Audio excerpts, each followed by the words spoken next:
Welcome, everybody. Welcome to this lecture in the course Advanced Topics Empirical Exercises in International Economics. I would like to talk about one paper where Taylor came up with the idea that the central bank should follow like a Taylor rule in order to generate the interest rate.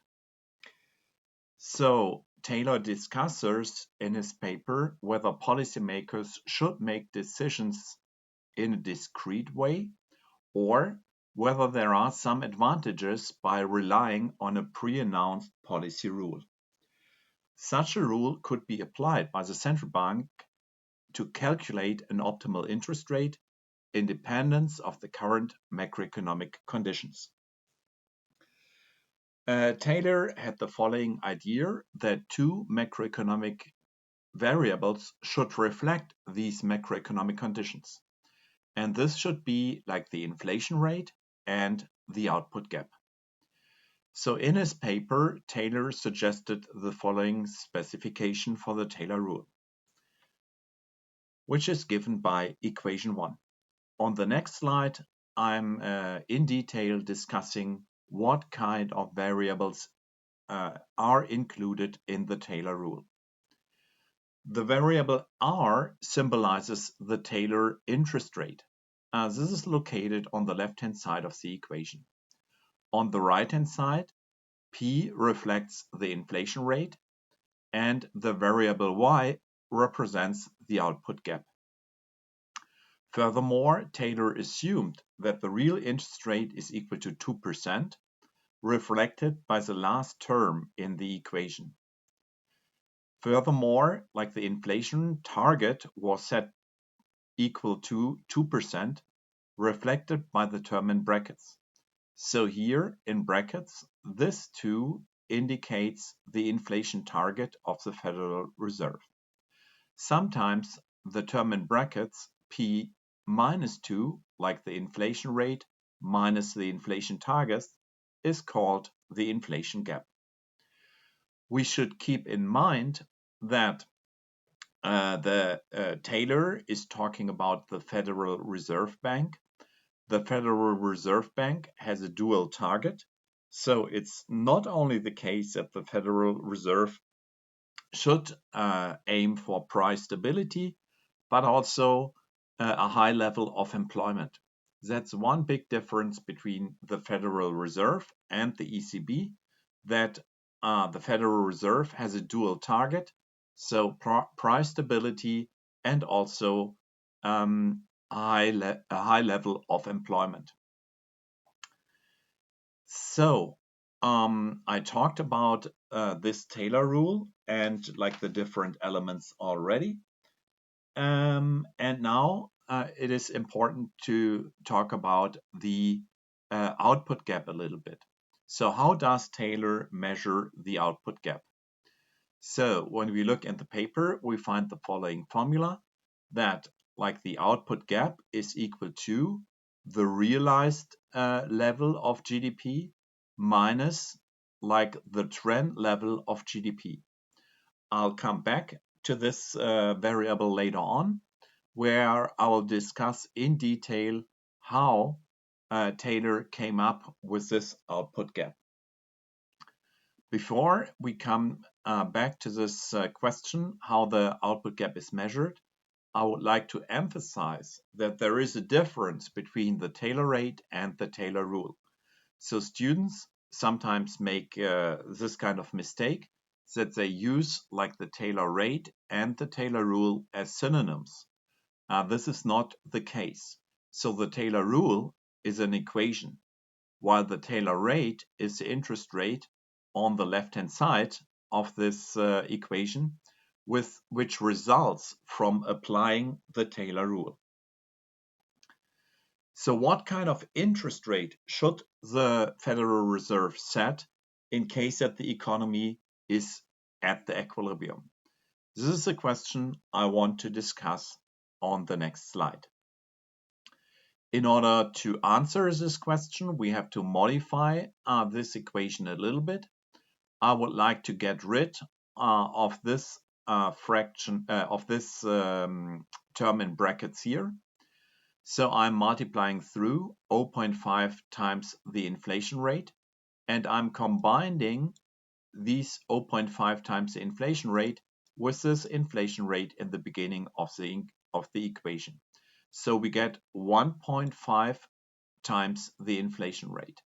We have one inflation rate there, and then 0.5 times the inflation rate.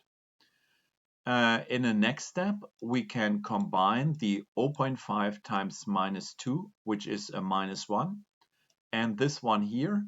And when we combine this like minus 1 and the 2, like we get a 1 here. So after we are getting rid of the brackets and we combine the two inflation terms, we end up at equation 3. So the Taylor rate is equal to 1 plus 1.5 times the inflation rate plus 0.5 times the output gap. So in case that the economy is in the equilibrium, it will be the case that the realized GDP level is equal to the potential GDP level, and therefore the output gap is equal to 0. So in case that the economy is in an equilibrium, the last term here, the y variable, will be equal to 0, and therefore does not influence the Taylor rate at all. On top, the inflation rate would be equal to its target level of 2%. And if this is the case, then we get the following relationship for the equilibrium interest rate. So R is equal to 1 plus 1.5 times the inflation rate, which is at the target of 2%, plus 0.5 times the output gap. There is no output gap because the economy is in an equilibrium, so the output gap is equal to 0. Hence, we end up at 1 plus like 3, which is equal to 4. So in case that the economy is in an equilibrium, the Federal Reserve should set the federal fund rates to the level of 4%. What happens if the economy is not in an equilibrium, in a disequilibrium? In case that the inflation rate increases, the central bank should act by increasing the interest rate in order to fight inflation.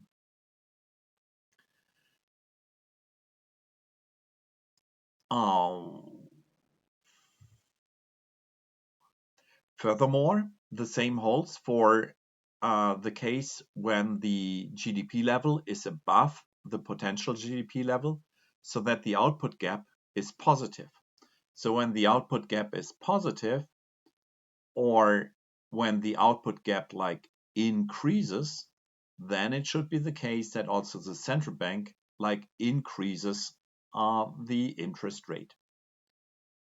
So in both cases, like when the inflation rate increases or when the output gap increases, then the central bank should increase like the interest rate level. So let's talk about the output gap. So Taylor was plotting the development of US real GDP over time. And the time period chosen was like from the first quarter of 1984 until the third quarter of 1992. So it's already a relatively old paper, and we have a data set of the 1980s. Furthermore, Taylor includes a straight line, and this straight line here represents the trend of real GDP. And Taylor estimated that the trend growth would be equal like to 2.2% per year. So the output gap is a relative difference between the realized GDP and the trend of GDP. It seems to be the case that the US was in a recession in the beginning of the period because real GDP was below potential GDP.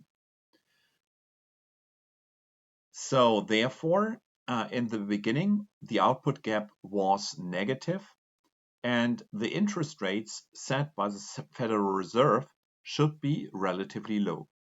But then from 1987 onwards until the beginning of the 1990s, the US was in a boom, like real GDP was higher than the trend of GDP, and therefore the output gap should show like a positive sign.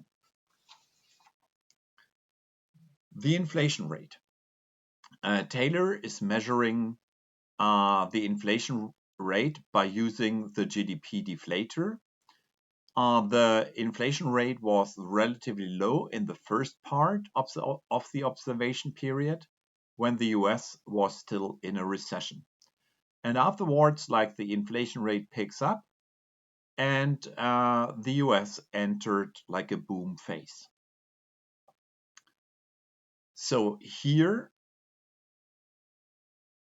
we can see like the policy rule and the federal funds rate. So it seems to be the case that there is a close relationship between like the Taylor rate and the federal funds rate. And therefore, like it seems to be the case that Taylor has found like a magic formula and that we can use this formula in order to explain the interest rate setting of the Federal Reserve. So, like overall, like your assignment now will be that you should replicate like this figure. I'll go through the announcement of the assignment step by step. So you should use the dataset in the Excel file and compute the Taylor interest rate for each point in time. The following steps will help you and guide you through this process. So in the first step, you should generate a variable called like observation that contains a time index that takes the value of 1 in the beginning and increases by 1 unit each quarter. Afterwards, you should perform the following regression, like GDP on a constant and on this time trend. And GDP like represents the level of GDP in period T. Afterwards, you should generate the GDP head variable and you should save this variable under the label Y star. In the next step, you should compute like the output gap in percent as follows, like as in this formula is in line with the method used by Taylor. In the next step, you should use the Taylor interest rate by using this formula, and you should create a line graph, and this line graph should include the Taylor interest rate and the federal funds rate over time. You should compare your graph with the graph of Taylor. Like you should compare your graph like with this figure here. Like this is the idea for your assignment and the next exercise class. Please have a look at the Taylor paper. So I will upload the Taylor paper. Please read at least the first few pages of this paper. Thank you very much. Have a nice day and bye-bye.